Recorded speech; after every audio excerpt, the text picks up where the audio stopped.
rewiring the nation and green energy and the transition here, Bronwyn. There was a story here on the ABC website that caught my eye, and it said offshore wind companies cool Australian interest as public investment is considered.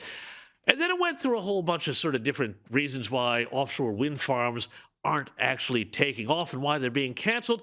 But what this article said was that the real problem was when Donald Trump intervened to stop construction on a multi-billion-dollar wind farm off the coast of New York. The decision reverberated around the world. Bronwyn Bishop, I did a little research on this, and I'm not sure which one they're talking about, but I know that wind farms have been being canceled at least since 2023 when Joe Biden was in office, off the coast of Sweden, off the coast of New Jersey, and elsewhere. Can we stop blaming Donald Trump for everything? Oh, well, I don't think they will, because he is all-powerful and he is making a huge number of decisions that are right for the world, like cancelling wind farms, which we do not need here. And we don't need net zero by 2050 commitments either. And we don't need a COP conference here either. So I think we're seeing the rest of the world seeing that the world cannot get by without fossil fuels and or nuclear. Impossible. There is a place for renewables, but we cannot have renewables only. It does not work. The rest of the world has woken up to it, and we, as usual, are a couple of years at least slow behind. Well, it's funny because we have been, adopters of many things in the past, but now we seem to be lagging. Ed, around the world, governments are saying we're going to walk back our net zero commitments. Here, our power bills are going up and up and up, and we're never going to get that $275 back. Is it time, if we're really honest about it and take the politics out of it, to wind back this headlong rush for net zero? I think, frankly, it's incredibly sad, that perspective. I think that the perspective where you have, basically there's been people in power for the last 30 years in Australia that have led us into this general situation we're in around, the issues we're having with climate. And just saying, oh, don't worry about it, it's not an issue, let's just not do anything about it. That's just a fatalist approach. It's just not constructive. It doesn't help people of my generation, the people coming up at all. One of the bizarre things about that argument too is just how fundamentally opposed it is to the opportunities in the economy that are driven by net zero.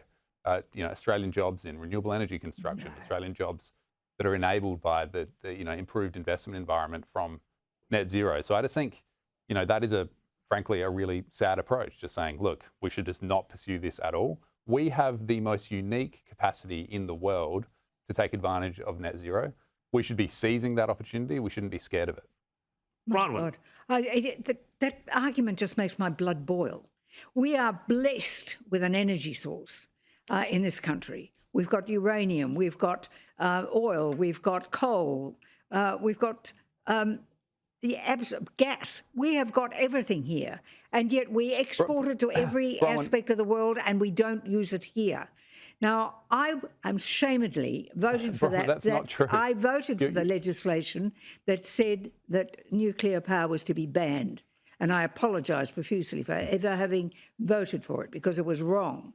But the fact of the matter is that other parts of the world are waking up to the fact that you cannot do without fossil fuel. You just cannot do it. And in this country, you just made my in exact Sydney, point. You live in South Australia on an extension cord from Victoria because you blew up your only goddamn coal-fired power station.